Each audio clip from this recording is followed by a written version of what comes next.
When we consider AI adoption, one of the first tendencies is to say, what do I do today that I could do better? But the real power of AI is not that. The real power of AI is where we think about the most complex things, the kinds of problems we could never solve before. Today, there are some 500,000 open manufacturing jobs across the United States. Literally, we can't find enough people to get the jobs done. Well, it turns out that if you can bring them into an environment where they get to work in a tech environment, where they get to work with technology that feels a little bit more like playing a video game, they might not think of it as that old dark, dangerous, and dirty manufacturing of years ago.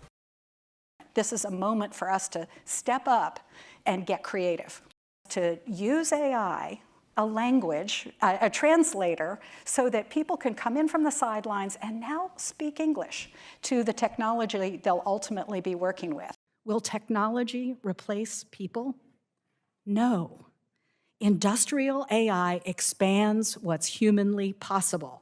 It will create more opportunities for workers at all stages of their career. What it does is improve worker productivity by managing repetitive tasks. It helps people start manufacturing careers without specialized skills. With these technologies, we can boost economic growth, create jobs, empower innovation, and secure the next generation of American industrial leadership.